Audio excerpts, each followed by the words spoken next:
Hi people, and welcome to this second video of my 5-part series on tuning the drum set. In the first part I gave you a little introduction and an idea of the approach of tuning the drums and why it's so important. In this video we will actually change some drum heads and I will show you a few different methods for tuning the drums. So at the end of this video I hope you will be able to decide for yourself creatively which method you want to use to get your desired sound out of the drums. We will use the tom-toms of this set and I will show you the range of sounds we can get out of one single drum with different drum heads and different methods. Just one thing before we start, we will record everything with just one single microphone mounted on the top of the camera. So everything you hear is just how the drum sounds in this room without any effects.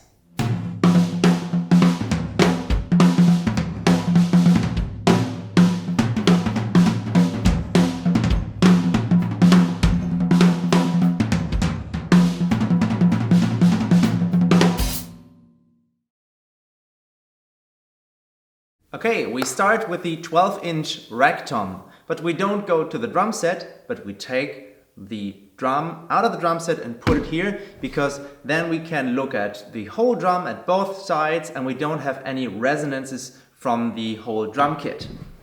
Let's start from scratch and take off both heads at first. For this I use 2 tuning keys because it saves time and I will probably drop one anyway. Here I also take small steps at first and do not loosen one screw after another completely. This has 2 reasons. First, the head does not warp so much if you want to use it again, and I make sure that the lugs are not disproportionately stressed, which could damage the shell of the drum. I like to use tuning keys that are heavy and maybe even have extra weights, like these ones from Pearl.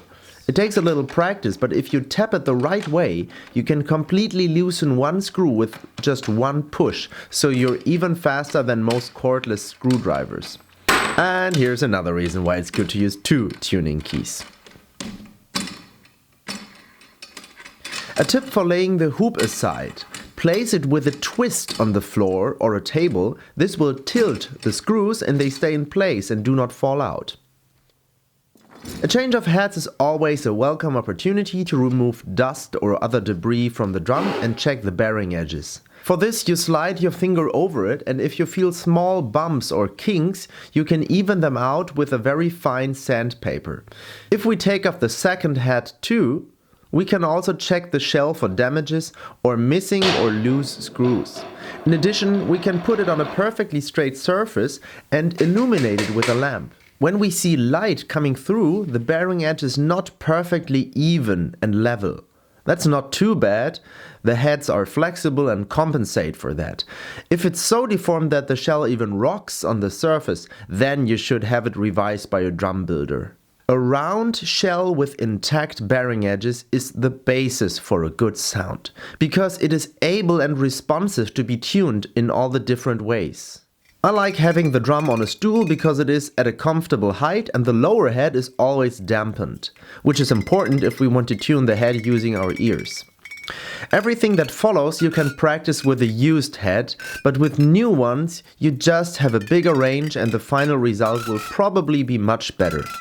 If you need more tips on how to pick the right drum head for your desired sound, check out part 1 of this series. Today we use an Adoro coated single ply head as a better head, which is a single layer white coated head. We insert the tuning rods and screw them in. In this case also into the suspension for the stand. I thread the screws first with my fingers and then use the tuning keys again. We want the tuning screws to just barely touch the hoop, so they can still move a little bit. But before we tighten and tune the head, we also put on the reso head so the bearing edge does not remain unprotected. For this we use an Ambassador coated, which is the counterpart to the better head from the brand Remo. With this manufacturer it is often recommended to fold over the edge of the drum head before we put it on the drum to loosen glue residue. That would happen on its own when we put tension on the head, but we'd rather do it now so the tone won't change when we have found the perfect tuning. I put some pressure in the center of the head so it's placed nicely in the middle of the drum before I put on the hoop again. I'll do that a few more times between the steps to make sure the head is always centered. Now we tighten the screws again with our fingers until they touch the hoop. We can also use the weight of the tuning key here again. If you hit it well, the screw will lower itself entirely with just one push. When all the screws touch the hoop, I center the head once again and then tighten the screws one after the other as far as I can with my fingers, always the two opposed ones. Then we have a relatively uniform starting position. You can also do that with a tuning key because with the leverage you can feel relatively well which screws are the loosest, so you can correct a little bit to bring all to the same tension. Now we increase the tension to make a good starting point for tuning. To do this, I always tighten the two opposing screws a half turn until the head is tight enough so it can vibrate and starts to have a tone. Every time I turn the screw, I also turn the whole drum one position further. With a little practice you can do this very fast and will save a lot of time in the long run. Doing this has another benefit. You keep your arms and hands in the same position while tightening the screws. This way you keep a steady and reliable feeling with which you can compare the tension of the individual screws much better.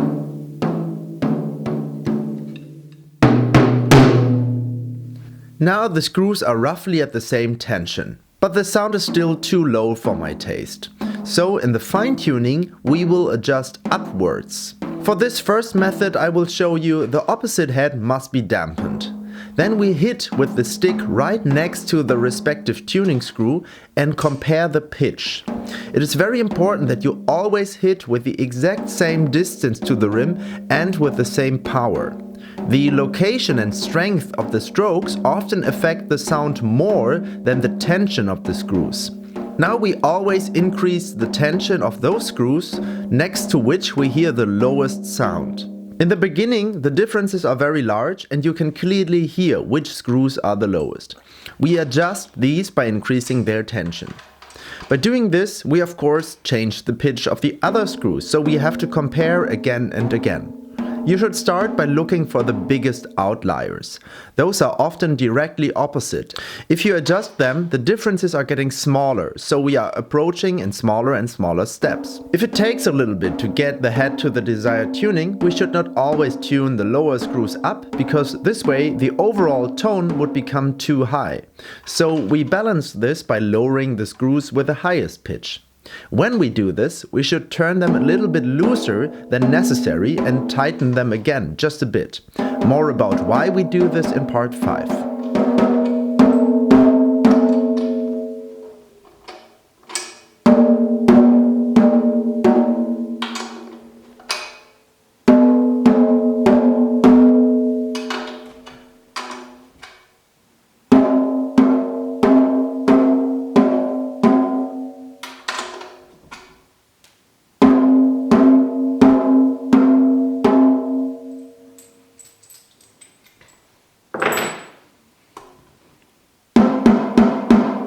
If all the screws sound relatively same, I stretch the head once again firmly.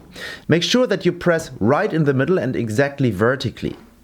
Now the sound is a little bit lower again, so why would I do this? Well, if I don't, the head will stretch just from being played and will detune quickly. I want to get all of this out right now so the head will stay in tune much longer later on. Now let's adjust that once again.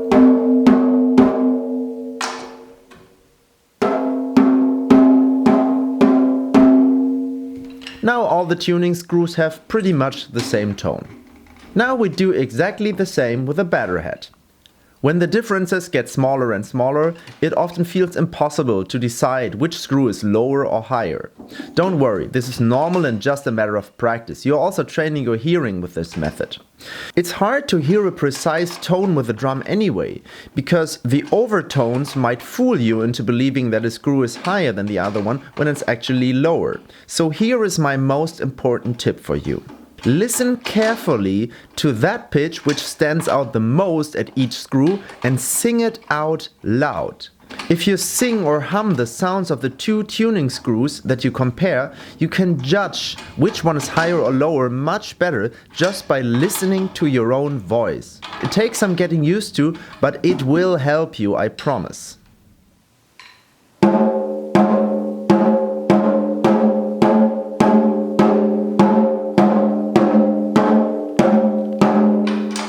between steps, I compare the pitches of the two heads.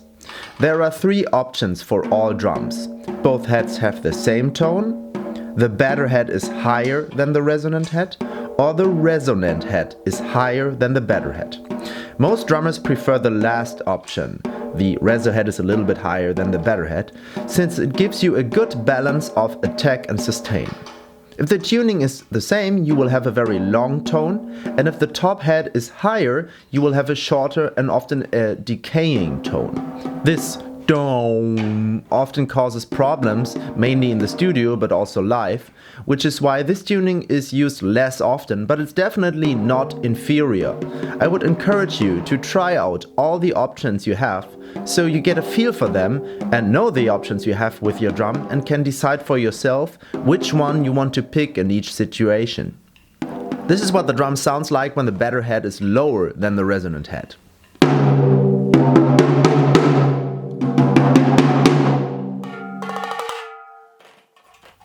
And now the better head is higher than the reso head.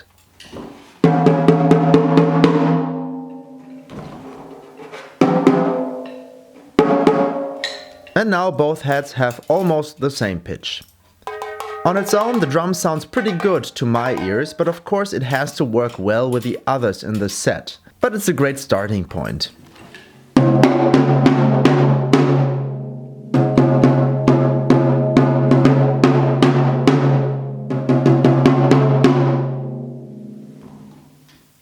This method I just showed you has been shown many times and it's pretty common, but as you have seen, it's pretty lengthy. It takes some time and you can only do this in a quiet location as you have to listen very carefully.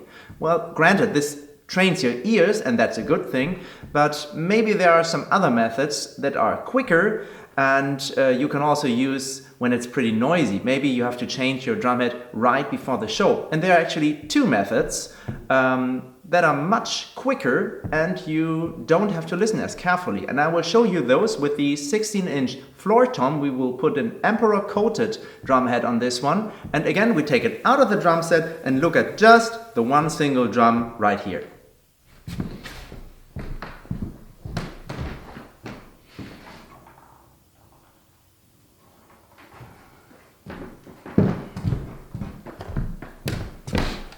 We begin with the wrinkle method. Again, we start by putting on the head, centering it by pressing in the middle and tightening the screws with our fingers. Once all the screws are finger tight, we press firmly in the middle of the drum head. Watch out that you do this with the palm of your hand, not with your knuckles, and exactly from above. Now we just increase the tension of those screws where we see the most and the biggest wrinkles until all have disappeared.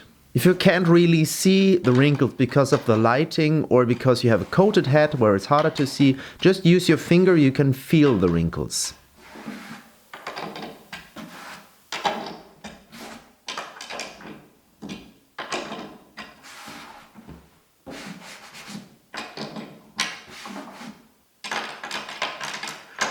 When all the wrinkles have disappeared, we are already finished. With this method, we can quickly get a uniform tension in the head.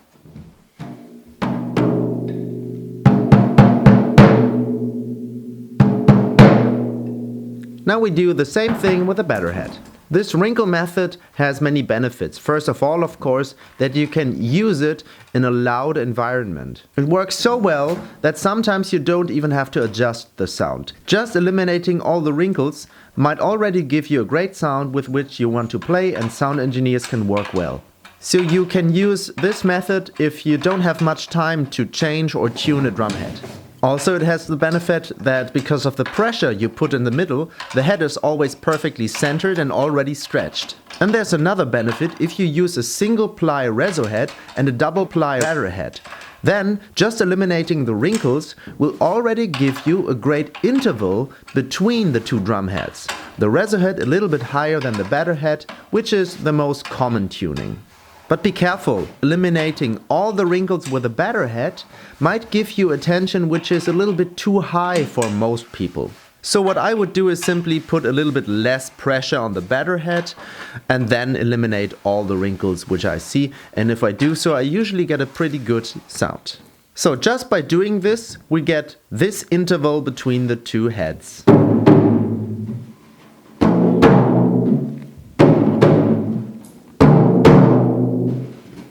And that's what the whole drum sounds like.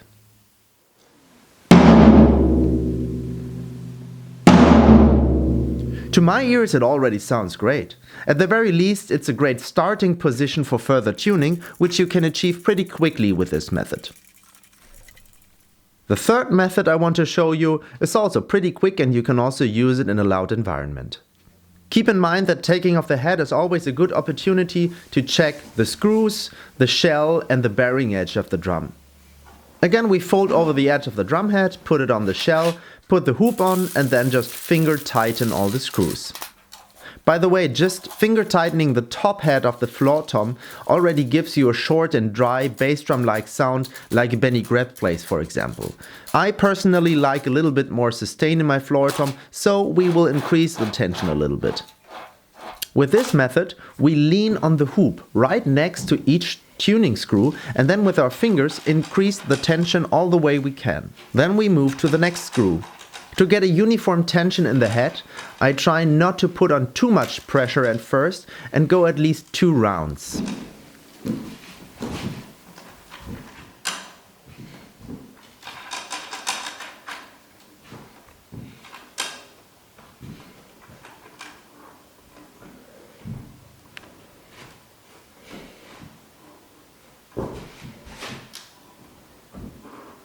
That's what the drum sounds like now.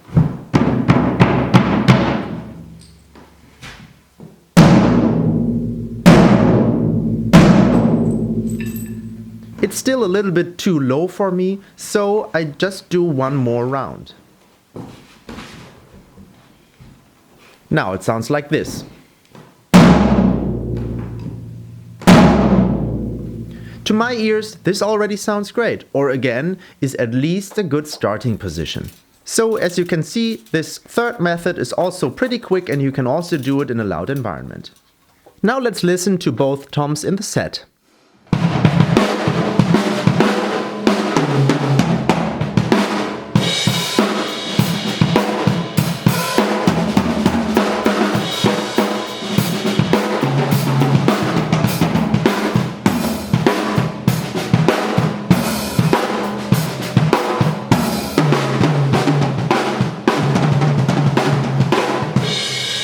This recording has been made with the first method where we used our ears to get the head in tune. If you take it very seriously, you would have to tune your heads over and over again if you change the pitch. But because we got them in tune very thoroughly before, I just increased the tension of the barrel heads evenly. This way they should stay pretty much in tune. And now they should each have about the same tone as the resonance head.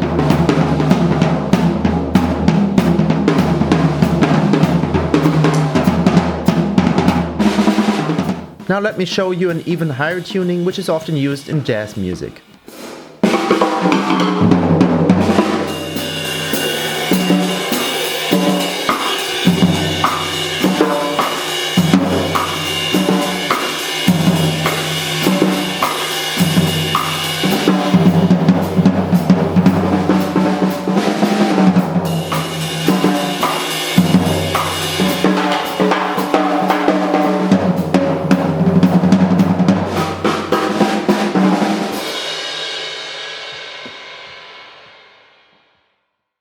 So that's pretty much all I wanted to tell you about tuning the tom-toms. I hope you found this helpful, and again, now you have to practice it. Don't just watch this whole series but don't do anything about it. Rather, pause right now, pick 1 or 2 things you found interesting today and go right to your drum set and try it out for yourself.